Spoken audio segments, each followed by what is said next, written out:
ಜಲಕ್ರಾಂತಿ ಎಂದರೆ ಏನು? ಬೇರೆಯವರಿಂದ ಪಾಠ ಕಲಿಯಬೇಕಾದ ಅವಶ್ಯಕತೆ ನನಗಿಲ್ಲ. ಜಲಕ್ರಾಂತಿ ತಾಲೂಕಿನಾದ್ಯಂತ ಮಾಡಿ ತೋರಿಸಿರುವಂತಹ ಶಾಸಕ ನಾನು. ದೃಶ್ಯ ಮಾಧ್ಯಮದೊಂದಿಗೆ ಮಾತನಾಡಿ ತಿರುಗೇಟು ನೀಡಿದ ಗೃಹ ಮಂಡಳಿ ಅಧ್ಯಕ್ಷ, ಅರಸೀಕೆರೆ ವಿಧಾನಸಭಾ ಕ್ಷೇತ್ರದ ಶಾಸಕ ಶಿವಲಿಂಗೇಗೌಡ.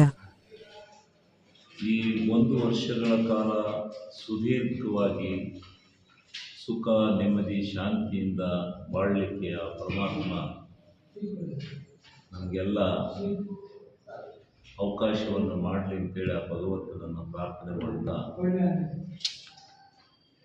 ಇವತ್ತು ಒಂದು ನಿಮ್ಮೆಲ್ಲರಿಗೆ ಶುಭವನ್ನು ಹಾರೈಸ್ತಕ್ಕಂಥದ್ದು, ಅದರ ಜೊತೆಯಲ್ಲೇ ಕೆಲವೊಂದು ಕ್ಷೇತ್ರದ ಅಭಿವೃದ್ಧಿಯ ವಿಚಾರಗಳಲ್ಲಿ ವಿಮರ್ಶೆಯನ್ನು ಮಾಡ್ಕೋಬೇಕು. ಕೆಲವು ವಿರೋಧಿ ಪಕ್ಷದ ಮುಖಂಡರುಗಳು ಮಾಡಿರ್ತಕ್ಕಂಥ ಟೀಕೆಗಳಿಗೆ ಉತ್ತರವನ್ನು ಕೊಡ್ತಕ್ಕಂಥ ಕೆಲಸವನ್ನು ಮಾಡ್ತಕ್ಕಂಥ ದೃಷ್ಟಿನಲ್ಲಿ ಈ ಪತ್ರಿಕಾಗೋಷ್ಠಿಯನ್ನು ವರ್ಷದ ಮೊದಲನೇ ದಿವಸವೇ ಶುಭವಾಗಿ ಈ ಒಂದು ಪತ್ರಿಕಾಗೋಷ್ಠಿಯನ್ನು ನಾವು ಕರೆದಿದ್ದೇವೆ. ನಾವೆಲ್ಲ ಹೊಸ ವರ್ಷದಲ್ಲಿ ಇಲ್ಲಿ ಬಂದಿದ್ದೀವಿ. ನಿಮ್ಮೆಲ್ಲರಿಗೂ ಮತ್ತೊಮ್ಮೆ ನಾನು ಧನ್ಯವಾದಗಳನ್ನು ಅರ್ಪಿಸಿ ನಿಮಗೆ ಸ್ವಾಗತವನ್ನು ಬಯಸ್ತಾ, ಒಂದು ನಿಮ್ಮ ಪತ್ರಿಕೆಗಳಲ್ಲಿ ಬಂದಿದೆ, ಒಬ್ಬರು ಇಲ್ಲಿಯ ಮುಖಂಡರು ಟೀಕಾತ್ಮಕವಾಗಿ ಮಾತನಾಡ್ತಾರೆ. ಕ್ರಾಂತಿ ಮತ್ತು ಈ ಥರದ ಪದಗಳಿಂದ ಈ ತಾಲೂಕು ಉನ್ನತೀಕರಣಕ್ಕೆ ಬರಲಿಕ್ಕೆ ಸಾಧ್ಯ ಇಲ್ಲ. ನೀವು ನಮಗೆ ಹಸಿರು ಜಲಕ್ರಾಂತಿ ಬೇಕು. ಈ ಥರದ ಕ್ರಾಂತಿಗಳ ಮಾತಿನ ಅವಶ್ಯಕತೆ ಇಲ್ಲ ಅಂತಕ್ಕಂಥ ಮಾತನ್ನು ಹೇಳಿದ್ದಾರೆ. ನಾನು ಅವರಿಗೆ ಈ ಸಂದರ್ಭದಲ್ಲಿ ಉತ್ತರವನ್ನು ಕೊಡಲಿಕ್ಕೆ ಬಯಸ್ತೇನೆ. ಅರಸೀಕೆರೆ ತಾಲೂಕು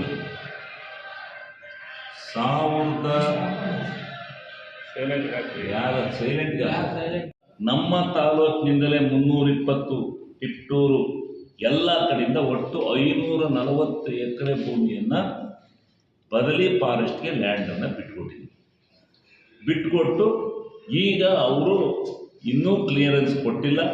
ಇವತ್ತು ನಾಳೆ ಅಂತ ಇದ್ದಾರೆ. ಈ ವಾರದಲ್ಲಂತೂ ಯಾವುದೇ ಕಾರಣದಿಂದ ಕ್ಲಿಯರೆನ್ಸನ್ನು ತಂದು ನೀರನ್ನು ಅರಸೀಕೆರೆ ಕಡೆಗೆ, ಈ ಕಡೆ ತುಮಕೂರು ಕಡೆಗೆ ತಗೊಂಡು ಹೋಗ್ಬೇಕು ಅನ್ನೋದು ನಮ್ಮ ಆಸೆ. ಅದು ಬಿಟ್ಟರೆ ಯಾವ ಕ್ರಾಂತಿ ಅಲ್ಲ. ಜನ ಕ್ರಾಂತಿ ಮಾತಾಡಿದ್ರು, ಜನನ ನಾನು ಸುಮ್ಕಿರಿಸಿದ್ದೀನಿ. ಜನ ಮಾಡಕ್ಕೆ ಹೊಂಟಿದ್ರು, ಎಸಿತೀವಿ ಎಸ್ಬಿಟ್ಟು ನೀರು ತಗೊಂಡು ಹೋಗ್ಬಿಡೋಣ ಅಂತ ಹೇಳಿ ಮಾತಾಡಿದ್ರು. ಅವತ್ತೇ ಇದಕ್ಕಾಗಕ್ಕೆ ಅವಕಾಶ ಕೊಡ್ಬಿಡಿ, ಜಲ್ದಿ ಕೆಲಸ ಮಾಡಿ ಅಂತ ಹೇಳಿದ್ದೀನಿ. ಇವರಂಗಲ್ಲಿ ಕೂತ್ಕೊಂಡು ಇದ್ರ ಪುಕ್ಕಟ್ಟೆ ಭಾಷಣ ಮಾಡೋದಲ್ಲ, ನೀರು ತರಬೇಕು. ಯಾರು ಎತ್ತಿನೊಳೆನೆ ಯಾರು ತೊಂದರೆ? ಎತ್ತಿನೊಳೆ ಹೋರಾಟ ಮಾಡಿದ ಇತಿಹಾಸ ಗೊತ್ತಿಲ್ವ? ಹೋರಾಟ ಮಾಡಿ ತಂದು ನೀರು ಕೊಟ್ಟಿರ್ತಕ್ಕಂಥ ನಮಗೆ ಈ ರೀತಿ ನೀವು ಅಗೌರವ ತೋರಿಸುವಂಥ ಏನು ಕ್ರಾಂತಿ ನಾನು ಇದ್ರ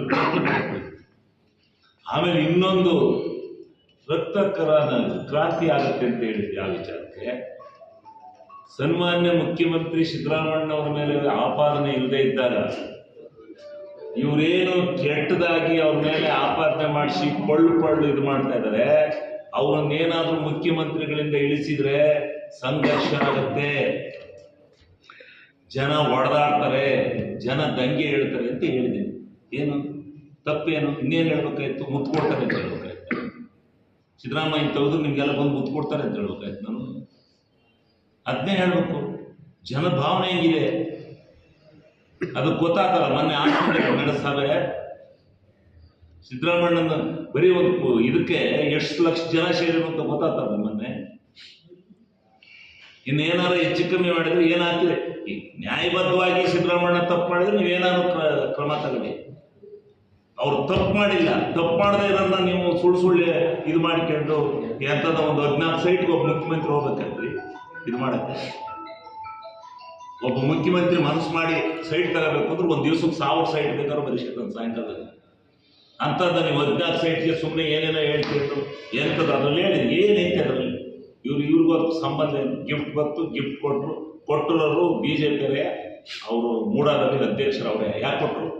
ಅವ್ರು ನೀಡುವಳಿಕೆ ಹಾಕಿ ಬಂದು ನೀವು ಅವ್ರಿಗೆ ಕೇಳಿ ಕೊಟ್ಟಾರಲ್ಲ ಸೈಟ್ನ, ಇಲ್ಲ ಇವ್ರೇನಾರ ಸಿದ್ದರಾಮಯ್ಯನವ್ರು ಎಲ್ಲಾರು ಬರ್ಕೊಟ್ಟಾರೇನ್ರಿ ನೀವು ಕೊಡದೇ ಇದ್ರೆ ನಿಮ್ಮನ್ನು ಇದು ಮಾಡ್ತೀನಿ ಅದು ಮಾಡ್ತೀನಿ ಅಂತ ಒಂದು ಉದಾಹರಣೆ ಐತೆ.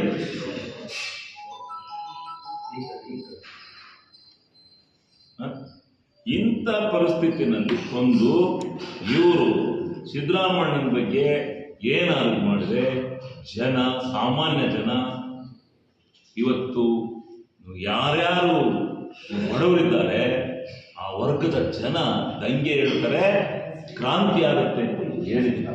ಅದೇ ನಂಗೆ ಹಿಂದೆ ಮುಂದೆ ಅದು ಹೇಳಿ ಎಷ್ಟು ವರ್ಷ ಅಲ್ಲ 6 ತಿಂಗಳಾಗುತ್ತೆ DC ಆಫೀಸ್ ಮುಂದೆ ಹೇಳಿ ಅದನ್ನ ಈಗ ತಗೊಂಡು ಕೂತಾರೆ ಕ್ರಾಂತಿ ಆಗುತ್ತೆ ಅಂದರು. ಇನ್ನೇನಂತ ಹೇಳ್ಬೇಕು? ಮುತ್ತು ಕೊಡ್ತಾರೆ ನಿಮಗೆಲ್ಲ ಬಂದು ಎದ್ದೆದ್ದು ಅಂತ ಹೇಳೋದು. ನಾನು ಭಾಷೆ ಅಷ್ಟು ಹೊರಟ ಭಾಷೆಯಲ್ಲೇ ಮಾತಾಡ್ತೀನಿ, ವಿಧಾನಸೌಧದಲ್ಲೂ ಮಾತಾಡ್ತೀನಿ, ಎಲ್ಲಿಗೆ ಹೋದ್ರು ನಾನು ಮಾತಾಡೋದೆ ಸ್ವಲ್ಪ ಹಳ್ಳಿ ಭಾಷೆನ ಉಪಯೋಗಿಸ್ತೀನಿ. ಏನಕ್ಕೆ ಜಲಕ್ರಾಂತಿ ಮಾಡಿ ಜಲಕ್ರಾಂತಿ ಆದ್ಮೇಲೆ ಕಣ್ಕಟ್ಟೆ ಹೋಬಳಿಗೆ ಒಬ್ಬ ನಾಯಕರು ಹೆಸರು ಹೇಳೋದಿಲ್ಲ, ನಾನು ಇದ್ದೆ ಒಂದು ಜಿಲ್ಲಾ ಪಂಚಾಯತಿ ಚುನಾವಣೆ ಸಂದರ್ಭದಲ್ಲಿ. ಸೂರ್ಯ ಪೂರ್ವದಲ್ಲಿ ಹುಟ್ಟೋದು ಎಷ್ಟು ಸತ್ಯ ಅಷ್ಟೇ ಸತ್ಯ, ಕಣ್ಕಟ್ಟೆ ಹೋಬಳಿ ನೀರು ಬರಲ್ಲ ಅಂತ ಹೇಳಿದ್ರು. ಇವತ್ತೇನಾಗಿದೆ ಕಣ್ಕಟ್ಟೆ ಹೋಬಳಿಗೆ? 9 ಕೆರೆ 8 ಕೆರೆ ತುಂಬಿಲ್ವಾ? ತುಂಬಿದವರಲ್ಲಿ ಇವತ್ತು 8 ಕೆರೆ ಬಾರ್ನ ಹರಿಸ್ಬೇಕು. ಯಾರೇ ತಂದದ್ದು? ಬಸವರಾಜ ಬೊಮ್ಮಾಯಿ ಅವರಿಗೆ ವಿಧಾನಸಭೆಯಲ್ಲಿ ಹೇಳಿದೆ, ನೀವು ಪೈಪ್ ಲೈನ್ ದಪ್ಪದಿಟ್ಕೊಟ್ರೆ ನಿಮ್ಗೊಂದು ಚಿನ್ನದ ಉಂಗುರ ತೊಡಿಸ್ತೀನಿ ಅಂತ. ಬಾಳೆಹೊನ್ನೂರು ಜಗದ್ಗುರುಗಳೆದುರು ತೊಡಿಸಿದೆ. ಹೋರಾಟ ಮಾಡ್ತೀನಿ ನಾನು 100 ಕಡೆ ಹೇಳಿದ್ರೆ ಯಡಿಯೂರಪ್ಪನವರು ಶಿವಲಿಂಗಿ ಅವರು ಹೋರಾಟದ ಫಲ ಬಂದಿದೆ. ನೀವು ಯಡಿಯೂರಪ್ಪನವರು ಕೊಟ್ಟು ನೀನು ನನ್ನ ಹತ್ರ ಇದೆ ಮುಖ್ಯಮಂತ್ರಿ, ನನ್ನ ಹತ್ರ ಇದೆ, ನಂದು ಹೋರಾಟ ಮಾಡಿದ್ದೀನಿ. ನಾನು ಹೋರಾಟ ಮಾಡಿ ಇಡೀ ಕಣ್ಕಟ್ಟೆ ಹೋಬಳಿ ಇವತ್ತು 20 ಅಡಿ ನೀರು ಸಿಗ್ತಾ ಐತೆ, 10 ಅಡಿ ನೀರು ಸಿಗ್ತಾ ಐತೆ. ಅಣ್ಣಾ ಹಜಾರೆ ಇದು ಬರೀಬೇಕಾರೆ ಅಣ್ಣಾ ಹಜಾರೆ, ಬಾಂಬೆ ಅಣ್ಣಾ ಹಜಾರೆ ಬೆಟ್ಟದ ಮೇಲೆ ನೀರು ಇದನ್ನು ಬೆರೀತಾರೆ. ಶಾಂತಕುಮಾರ್ ಒಂದು ನಿಮಿಷ. ಬೆಟ್ಟದ ಮೇಲೆ ಬೆಟ್ಟ, ಆ ಬೆಟ್ಟದ ಮೇಲೆ ಅಣ್ಣಾ ಹಜಾರೆ ಬೆಳೆ ಬೆಳೀತಾರೆ, ಹಣ್ಣು ಹಂಪಲು ಬೆಳೀತಾರೆ. ಅಲ್ಲಿ ಹೋದ ನಾವು ವಿಧಾನಸಭೆಯಿಂದ ನಾವು ಹೋಗಿ ಅವ್ರು ಮಾಡಿದ್ದು ನೋಡಿ ಹೆಂಗ್ ಮಾಡಿದ್ದಾರೆ. ಏನಿಲ್ಲ, ಒಂದು 5 ಎಕರೆ ಮಟ್ಟ ಮಾಡ, ಅದ್ರ ಮೇಲ್ಗಡೆ ಒಂದು ಕಟ್ಟೆ ಚೆಕ್ ಡ್ಯಾಮ್ ಕಟ್ಟ, ನೀರು ನಿಲ್ಸೋದು. ಆ ನೀರಿನೆಲ್ಲ ಅಲ್ಲೇ ಸ್ಟಾಕ್ ಮಾಡೋದು. ಅಲ್ಲಿಂದ ನೀರಿನ ಅಂತರ್ಜಲ ತಗೊಂಡು ಹನಿ ನೀರಾವರಿಯಲ್ಲಿ ಮತ್ತೊಂದರಲ್ಲಿ ನೀರನ್ನು ಮಾಡ್ಕೊಂಡು ಹೈ ಕ್ಲಾಸ್ ಬೆಳೆ ಬೆಳೆದ. ಏನು 20 ಕಿಲೋಮೀಟರ್ ಆಗುತ್ತೆ ಅದು ಬೆಟ್ಟ. ಎಷ್ಟು ಕಿಲೋಮೀಟರ್ ಆಗುತ್ತೆ ಗೊತ್ತಿಲ್ಲ. ನಾವೊಂದು ಅರ್ಧಕ್ಕೂ ವಾಪಸ್ ಬಂದ್ವಿ, ರೋಡಿರೋದಕ್ಕೆ ಹೋಗಿ ವಾಪಸ್ ಬಂದ್ವಿ. ಅಂತ ನೋಡಿಕೆ ಬಂದ ಮೇಲೆ ಅನ್ನಿಸ್ತು, ಇವತ್ತು ಹಿರೇಕಲ್ಗುಡ್ಡ ಏನು ಅರಸೀಕೆರೆ ತಾಲೂಕಿಗೆ ದೈವದತ್ತವಾಗಿ ಬಂದಿರತಕ್ಕಂಥ ಗುಡ್ಡಗಳಿದ್ದಾವೆ. ಈ ಗುಡ್ಡಗಳ ನೀರನ್ನು ಆಚೆ ಕಡೆ ಬಿಡಬಾರ್ದು ಅಂತೇಳಿ ಪ್ರತಿಯೊಂದು ಹಳ್ಳಕ್ಕೆ ಹೋಗಿ ನೋಡ್ರಿ, ಚೆಕ್ ಡ್ಯಾಮ್ ಇದ್ದಂಗೆ 1000 ಚೆಕ್ ಡ್ಯಾಮ್ಗಳು ಕಟ್ಟಿಸಿ ಅಂತರ್ಜಲನ ಹೆಚ್ಚಿದ್ದೀನಿ. ಇದು ಜಲಕ್ರಾಂತಿ ನಾನು ಮಾಡಿರೋದು. ಜಲಕ್ರಾಂತಿ ಕಂಡ್ರಿ, ಎಷ್ಟು ಚೆಕ್ ಡ್ಯಾಮ್ ರೀ. ಇವತ್ತು ಹೋಗಿ ನೋಡ್ರಿ ಯಾವ್ಯಾವ ಡ್ಯಾಮಲ್ಲಿ ನೀರು ನಿಂತವೆ ಅನ್ನೋದ. ಇವತ್ತು ಹೋಗಿ ನೋಡ್ರಿ ಯಾವ್ಯಾವ ಡ್ಯಾಮ್ಗಳಲ್ಲಿ ಚೆಕ್ ಡ್ಯಾಮ್ಗಳಲ್ಲಿ ನೀರು ನಿಂತವೆ. ಒಂದು ಹಳ್ಳಕ್ಕೆ ಒಂದಲ್ಲ 10, 15, 20 ಚೆಕ್ ಡ್ಯಾಮ್ ಹಾಕಿದ್ವಿ. 20 ಚೆಕ್ ಡ್ಯಾಮ್ ಹಾಕಿದ್ವಿ. ಆ ಚೆಕ್ ಡ್ಯಾಮಲ್ಲಿ ನೀರು ನಿಂತದ್ದೆಲ್ಲ ಅಂತರ್ಜಲ ಇಳಿಯುತ್ತೆ, ಬೋರ್ನಲ್ಲಿ ಓಡ್ತವೆ. 10 ಅಡಿಗೆ ನೀರು ಸಿಗ್ತಾ ಇದೆ ಇವತ್ತು ಕಣ್ಕಟ್ಟೆ ಹೋಗ್ಲಿ. ಕಣ್ಕಟ್ಟೆ ಹೋಗ್ಲಿ ಬರಡು ಅಂತ ಹೇಳ್ತೇವೆ. ಇವತ್ತು ಏನಾಗಿದೆ ಕಣ್ಕಟ್ಟೆ ಹೋಗ್ಲಿ ಅಂತ ನೋಡೋಕ್ಕಾಗುತ್ತೆ ನಿಮ್ಮ ಕೈಲಿ? ಕೂತ್ಕೊಂಡು ಜಲಕ್ರಾಂತಿ ಆಗಿದೆ ಇಲ್ವ ಅಂತ. ನಾನು ಬರೋವರೆಗೂ ಕುಡಿಯೋಕ್ಕೆ ನೀರಿತ್ತೆ ಅಂದರೆ ಅರಸೀಕೆರೆ ತಾಲೂಕಿಗೆ ಕುಡಿಯೋಕ್ಕೆ ನೀರಿತ್ತ. ಬೆಳಗಾಂ ಅಧಿವೇಶನದಲ್ಲಿ ಕಣ್ಣೀರು ಹಾಕಿ ಇಡೀ 530 ಹಳ್ಳಿ ನೀರು ತಂದು ಕೊಟ್ಟಂದ್ರಿ. ಹೇಮಾವತಿ ನದಿಯಿಂದ ಫಿಲ್ಟರ್ ನೀರನ್ನ ಯಾರೇ ತಂದರು? ಆ ಅರಸೀಕೆರೆ ತಾಲೂಕಿನ ಅಭಿವೃದ್ಧಿ ಬಗ್ಗೆ ಕರ್ನಾಟಕ ರಾಜ್ಯದ ಜನ ಮೆಚ್ಚರಿ. ನೀವು ಮೆಚ್ಚಬೇಕಾದ್ರೆ ಪುಣ್ಯಾತ್ಮರ ನಿಮ್ಮನ್ನೇನು ಇದು ಮಾಡಬೇಡಿ ಅಂತ ಹೇಳಕ್ಕಲ್ಲ, ಮೆಚ್ಚಿಸಿ ಅಂತ ಹೇಳಲ್ಲ. ನಿಮ್ಮನ್ನು ಮೆಚ್ಚಕ್ಕೂ ಬಂದಲ್ಲ ನಾನು. ಕ್ಷೇತ್ರದ ಜನ ಅದನ್ನು ನಂಬಿರೋದಕ್ಕೆ ಎಂತೆಂಥ ಅತಂತ ಸ್ಥಿತಿ ಬಂದ್ರೂ 4 ಸಾರಿ ನಾನು ಯಾವ ಪಕ್ಷದಲ್ಲಿ ನಿಂತರೂ ಜನ ಆಯ್ಕೆ ಮಾಡಿದ್ರು ನಾನು. ಅದೇ ಸಾಕ್ಷಿ. ಜನ ಒಂದು ಕ್ಷೇತ್ರಕ್ಕೆ ಅವಶ್ಯಕತೆ ಇದೆ. ವಿದ್ಯಾಭ್ಯಾಸದ ಬಗ್ಗೆ ನಾನು ಕೊಟ್ಟಿರ್ತಕ್ಕಂಥದ್ದು ಒಂದೇ ಒಂದು ವಸತಿ ಶಾಲೆ ಇದ್ವಿ. ಇಡೀ ದೇಶ ದಿಕ್ಕುಗಳಲ್ಲಿ ವಸತಿ ಶಾಲೆಗಳನ್ನು ಮಾಡಿ 3,000 to 4,000 ಜನ ವಿದ್ಯಾರ್ಥಿಗಳು ಓದ್ತಾ ಇದ್ದಾರೆ. ಇಂಜಿನಿಯರಿಂಗ್ ಕಾಲೇಜ್ ಇತ್ತ, ಪಾಲಿಟೆಕ್ನಿಕ್ ಇತ್ತ, ITI ಇತ್ತ, ಎಲ್ಲ ಏನು ಬೇಕು ಅರಸೀಕೆರೆಗೆ, ಒಂದು ತಾಲೂಕಿಗೆ ಒಂದು ಸಮೃದ್ಧಿ ಆಗಬೇಕು ಅಂತಕ್ಕಂಥದ್ದಕ್ಕೆ ಪೂರ್ಣ ಪ್ರಮಾಣದಲ್ಲಿ ಇವತ್ತು ಹಾಸ್ಟ್ಲು ಮತ್ತೊಂದು ವಸತಿ ಶಾಲೆಗಳಲ್ಲಿ ಎಷ್ಟು ವಿದ್ಯಾರ್ಥಿಗಳು, ಎಷ್ಟು ಸಾವಿರ ವಿದ್ಯಾರ್ಥಿಗಳು ವಿದ್ಯಾಭ್ಯಾಸ ಮಾಡ್ತಾ ಇದ್ದಾರೆ. ಇದೆಲ್ಲ ಗೊತ್ತಾಗೋದಿಲ್ಲ ನಮಗೆ. ಹೋಗ್ಬಿಟ್ಟು ದೊಡ್ಡ ಮನುಷ್ಯನಿಗೆ ನಾವು ಕೂತ್ಕೊಂಡು ಏನೋ ಇದು ಮಾಡಿದ್ರಿ, ಏನಿಲ್ಲ. ಇದಕ್ಕೆ ನೀವು ಉತ್ತರ ಹೇಳಬೇಕಷ್ಟೆ, ನಾನಲ್ಲ. ನೀವು ಉತ್ತರ. ಜಲಕ್ರಾಂತಿ ಆಗಿದೆಯೋ ಇಲ್ವೋ ಅರಸೀಕೆರೆನಲ್ಲಿ ಅಂತಕ್ಕಂಥದ್ದನ್ನ ನೀವು ಹೇಳಬೇಕು. ನಿಲ್ಲಿಸಿ ನಾನೇ ನಿಲ್ಲಿಸಿದೆ ಬೈಕ್ ಹೋಗ್ತೀನಿ, ನೀರು ನಿಲ್ಲಿಸ್ರಿ.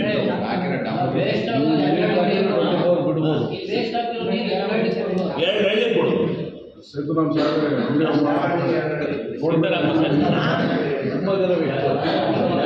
ಗಾಡಿ ತೊಳಿತಿದ್ದಾರೆ. ಇನ್ನೊಂದು ಆರೋಪ ಮಾಡಿದ್ದಾರೆ, ಸಚಿವ ಸ್ಥಾನ ಆಸೆ ಪಟ್ಟು ಈ ರೀತಿ ತಡೆಯಪ್ಪ. ಸಚಿವ ಸ್ಥಾನ ಆಸೆಗೂ ನಾನು ಸಿದ್ದರಾಮಣ್ಣನ ಅನುಯಾಯಿ, ಸಿದ್ದರಾಮಣ್ಣನ್ನೇ ನಾನು ಫಾಲೋ ಮಾಡಿಕೊಂಡು ಕಾಂಗ್ರೆಸ್ಗೆ ಹೋಗಿದ್ದೀನಿ. ಟೀಕೆ ಅವ್ರನ್ನ ಈಗ ಸಿದ್ದರಾಮಣ್ಣಗೆ ಇದು ಬಂದಾಗ, ಆಪಾದನೆ ಬಂದಾಗ ಅವ್ರನ್ನ ಸಮರ್ಥನೆ ಮಾಡೋದು ನ್ಯಾಯವಾಗಿದ್ದರೆ, ಅನ್ಯಾಯವಾಗಿ ನಾನು ಸಮರ್ಥನೆ ಮಾಡೋದಿಲ್ಲ, ಸಮರ್ಥನೆ ಮಾಡಿದ್ದೀನಿ. ಇನ್ನೊಂದು, ಈ ತಾಲೂಕಿಗೆ ನೀರಿಗೆ ಈ ಸಾರಿ ಬರ್ತಾ ಇದ್ದ ನೀರನ್ನು ಹಾಳು ಮಾಡಿರಲ್ಲ ಫಾರೆಸ್ಟರ್ ಅಂತ ಅಂದಿದ್ದೀನಿ. ಏನು ಇದು ಏನನ್ನು ಇದು ಮಾಡ್ಬೋದು.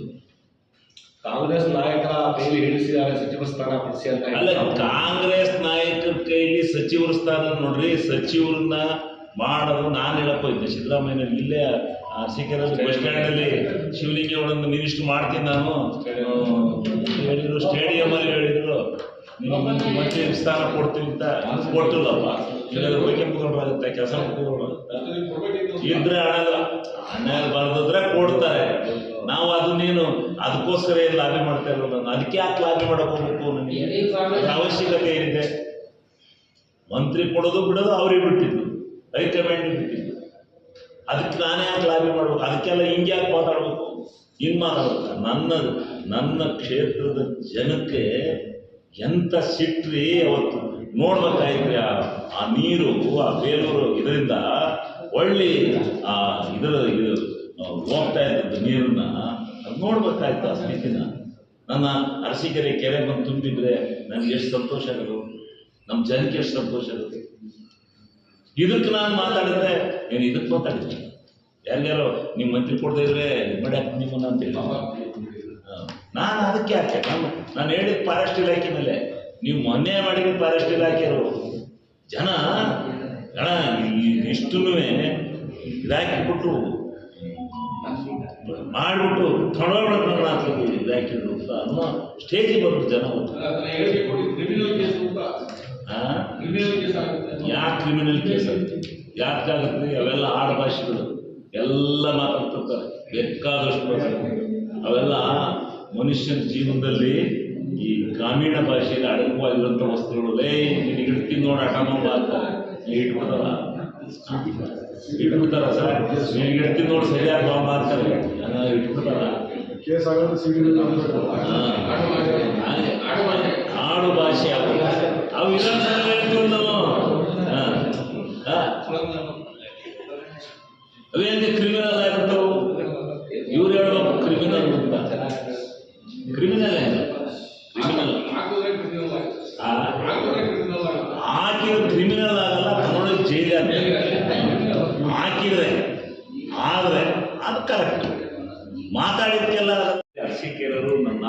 MLA ಮಾಡಿದ್ದಕ್ಕೆ ಅರಸೀಕೆರೆಗೆ ತುಂಬಬೇಕು. ಅರಸೀಕೆರೆ ನಗರ ಈಗ ಇಂಡೋರ್ ಸ್ಟೇಡಿಯಂ ನೀವು ಕೇಳಿದ್ರ, ಇವತ್ತು 6 ಕೋಟಿ ರೂಪಾಯಿ ಇಂಡೋರ್ ಸ್ಟೇಡಿಯಂ ನೀವು ಹೋಗಿ ಎಷ್ಟು ಬರ್ಬೋದು ಬಾ. ಯಾರು ಕಬಡ್ಡಿ ಆಡ್ತೀರಾ, ವಾಲಿಬಾಲ್ ಆಡ್ತೀರಾ, ಖೋಖೋ ಆಡ್ತೀರಾ, ಏನು ಮಾಡೋದು ಎಲ್ಲ ಇದು ಗರ್ಲ್ ಸೈಜ್ ಇದು ಜೂನಿಯರ್ ಕಾಲೇಜ್ ಆವರಣ. ಯಾಕೆಂದರೆ ಎಲ್ಲ ವಾಕ್ ಹೋಗ್ತಾರೆ, ವಾಕ್ ಹೋಗಿ ಬಂದು ಇಂಡೋರ್ ಒಳಗೆ ಸ್ಟೇಡಿಯಂ ಒಳಗೆ ಎಲ್ಲನೂ ಮಾಡ್ಕೊಂಡು ಹೋಗ್ತಾರೆ.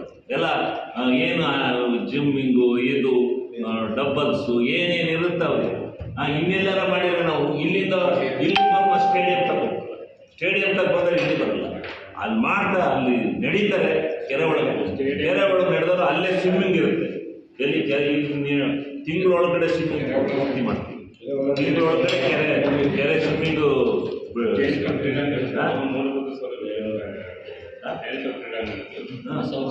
ಅಲ್ಲಿ ಯಾವ್ಯಾವ ಜಮೀನು ಐತೋ ನನಗೆ ಗೊತ್ತಿಲ್ಲ.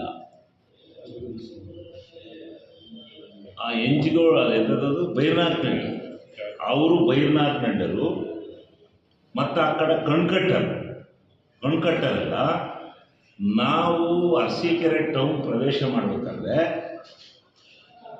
ಈ ಸೀದಾ ಇಲ್ಲಿಗೆ ಬಂದು ಎಲ್ಲಿಗೆ ಈ ಸಾಯಿನಾಥ ರೋಡಿನವರೆಗೂ ಅವರು ಬರಬೇಕು. ಬಂದು ಆಮೇಲೆ ಅವ್ರು ಎಲ್ಲೆಲ್ಲಿಗೆ ಹೋಗ್ಬೋದು. ಅವ್ರೇನು ಹೇಳ್ತಾರೆ, ತಾಲೂಕು ಆಫೀಸ್ಗೆ ನಮ್ಮ ಜನ ನಾವು ಹೆಚ್ಚಿಗೆ ಬರೋದು. ನಮಗೆ 3/4 ಕಿಲೋಮೀಟ್ರ್ ಆಗುತ್ತೆ ತಾಲೂಕು ಆಫೀಸ್. ಬೈರ್ನಾಥ್ನಳ್ಳಿಯಿಂದ 3/4 ಕಿಲೋಮೀಟ್ರ್ ಆಗುತ್ತೆ. ಇಲ್ಲಿ ಒಂದು ಇಂಟರ್ನಲ್ ರಿಂಗ್ ರೋಡ್ ಮಾಡಿಕೊಡ್ರಿ ನನಗೆ ಅಂತ ತಗೊಂಬಂದು, ರಿಂಗ್ ರೋಡ್ ನಮಗೆ ಮಾಡಿಕೊಡಿ ಅಂತ ಒಂದು ಅರ್ಜಿ ಕೊಟ್ಟಾಗ ನಾನೇನು ಮಾಡಿದೆ, ಅದಕ್ಕೆ ರಿಂಗ್ ರೋಡನ್ನು ಮಾಡಿಸೋಣ ಅಂತೇಳಿ ರಿಂಗ್ ರೋಡು ಪ್ಲಸ್ ಅಲ್ಲಿ ಒಂದು ಹಳ್ಳ ಇದೆ, ದೊಡ್ಡ ಹಳ್ಳ ಹೋಗುತ್ತೆ. ಇಲ್ಲಿ ನಾವು ಮಾಡಿದ್ದೀವಲ್ಲ ಹಳ್ಳ, ಅದೇ ಹಳ್ಳ ಮುಂದೆ ಹೋಗುತ್ತೆ. ಆ ಹಳ್ಳಕ್ಕೆ ಸೇತುವೆ ಮಾಡಿದ್ರೆ, ರೋಡ್ ಮಾಡಿದರೆ ಏನೂ ಪ್ರಯೋಜನ ಇಲ್ಲ. ಅದಕ್ಕೆ ನಾನೇನು ಮಾಡಿದೆ, ಒಂದು ಸೇತುವೆನೂ ಮಾಡಿ ರೋಡ್ನು ಮಾಡಿ ಅದನ್ನು NGOನಲ್ಲಿ ತಾಲೂಕು ಆಫೀಸು ಲೇಔಟ್ಗೆ ಇದ್ರ ಹತ್ರಕ್ಕೆ, ಅದಕ್ಕೆ ಹೌಸಿಂಗ್ ಬೋರ್ಡ್ ಲೇಔಟ್ ಐತಲ್ಲಪ್ಪ, ಇದು NGO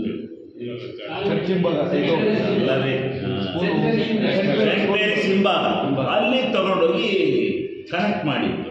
ಈಗ 5 ಕಿಲೋಮೀಟ್ರ್ ಬಳಸಿ ಅವ್ರು ಹಂಗೋಗಿ ಇದ್ರ ತಕ್ಕ ಬಂದು ಬಂಕ್ ಹತ್ರಕ್ಕೆ, KV ಬಂಕ್ ಹತ್ರಕ್ಕೆ, ಅಲ್ಲಿಂದ ತಾಲೂಕು ಆಫೀಸ್ಗೆ ಹೋದಾಗ ಅವರು ತಾಲೂಕು ಆಫೀಸಿಗೆ ಬರೋಕ್ಕೆ ಅವರೇನು ನಮ್ಮ ಕೆಲಸ ಎಲ್ಲ ತಾಲೂಕು ಆಫೀಸಲ್ಲಿ ಇರೋದು. ಇಲ್ಲಿಂದ 5 ಕಿಲೋಮೀಟ್ರ್ ಬಳಸಿ ಅಲ್ಲಿ ಬರಬೇಕು. ಇಲ್ಲಿ ಒಂದು 1 ಕಿಲೋಮೀಟ್ರ್ ಒಳಗೆ ನಾವು ಅಲ್ಲಿ ಹೋಗ್ತೀವಿ, ಮಾಡಿಕೊಡಿ. ಅದರೊಳಗೆ ಅಲ್ಲಿ ಯಾರ್ಯಾರು ಜಮೀನು ತಗೊಂಡ್ರು, ಯಾರ್ಯಾರು ಲೇಔಟ್ ಮಾಡ್ತಾರೋ ಅದೆಲ್ಲ ನಾನೇ ಯಾಕೆ ನೋಡೋಕೆ ಹೋಗೋಣ. ಅವರು ಬೈರ್ನಾಥ್ನಳ್ಳಿಯವರು ಒಂದು ದೇವಸ್ಥಾನದ ಓಪನಿಂಗ್ ನನ್ನ ಕರೆದಾಗ ಇದೊಂದು ನಮಗೆ ಇಲ್ಲಾಂದ್ರೆ ನಾವು ಇಲ್ಲಿಂದ ಹೋಗಿ ಅಲ್ಲಿ ಬರ್ಬೇಕಣ್ಣ, ಇದೊಂದು ಮಧ್ಯ ರೋಡನ್ನು ಒಂದು ಸೇತುವೆ ಮಾಡಿಕೊಡೋಣ ಅಂತ ಕೇಳಿದ್ರು. ಮಾಡಿಕೊಟ್ಟಿದ್ದು ಸೇತುವೆ ಏನು ನಮ್ಮ ಅಪ್ಪನ ಮನೆ ಮಾಡಿಸಿದ್ರು, ಹಳ್ಳಕ್ಕೆ ಮಾಡಿದ್ದೆ, ಸರ್ಕಾರಿ ಹಳ್ಳಕ್ಕೆ ಮಾಡಿದ್ದೆ. ಸರ್ಕಾರದ ಹಳ್ಳ, ಸರ್ಕಾರಿ ಖರಾಬ್ ಜಾಗ ಇದೆ, ರೋಡ್ ಮಾಡಿದೆ. ಖರಾಬ್ ಜಾಗದಲ್ಲಿ ರೋಡ್ ಮಾಡ್ತಾರೆ. ಅವ್ರು ಇನ್ನೂ ಮುಕ್ತಾಯ ಆಗಿಲ್ಲ, ಇನ್ನು ಕೆಲಸ ಕನ್ಸ್ಟ್ರಕ್ಷನ್ ಇದೆ. ಅಲ್ಯಾರೋ ನಮಗೆ ಬೇಕಾದವರು ಅವರು ಇವರು ಜಮೀನು ತಗೊಂಡ್ಬಿಟ್ಟು ಲೇಔಟ್ ಮಾಡಕ್ಕೆ ಕೊಡ್ತಾರೆ. ಮಾಡ್ಕೊಂಡಿದ್ರು ಲೇಔಟ್, ನಮ್ಮಪ್ಪಂದೇನು ಹೋಗ್ಬೇಕು ಲೇಔಟ್ ಮಾಡಿದೇನಂತೆ ಮಾಡ್ಕೊಂಡು ಸರ್ಕಾರಿ ಹಳ್ಳಕ್ಕೆ ಕಟ್ಟಿದ್ದಾರೆ. ಏನು ಎಷ್ಟು ಕಟ್ಟಿಲ್ಲ ಅಂದರೆ ಸರ್ಕಾರಿ ಹಳ್ಳದಲ್ಲಿ ಯಾವಂದಾರ ಖಾಸಗಿ ಜಮೀನು ಒಳಗೆ ಕಟ್ಟಿಕೊಟ್ಟಿದ್ರೆ ಖಾಸಗಿಯನ್ನು ಜಮೀನಿಗೆ ಕಟ್ಟಿಕೊಟ್ಟಿದ್ರೆ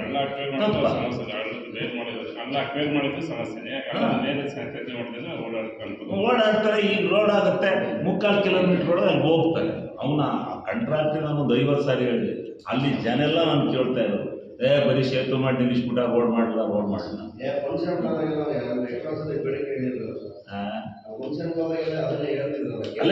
ಅಲ್ಲ ನಾನು ಸಾಮಾನ್ಯವಾಗಿ ನಮ್ಮ ಜನ, ನಮ್ಮ ಅಮ್ಮಪ್ಪರು ಆ ಕಡೆಯಿಂದ ಬರ್ತಾರಲ್ಲ, ಕಲ್ಲೇಶಪ್ಪ ಆ ಕಣ್ಕಟ್ಟರೆಲ್ಲ ನಾವು 5 ಕಿಲೋಮೀಟ್ರ್ ಆಗುತ್ತೆ ನಾವು ಬಳಸ್ತೀವಿ.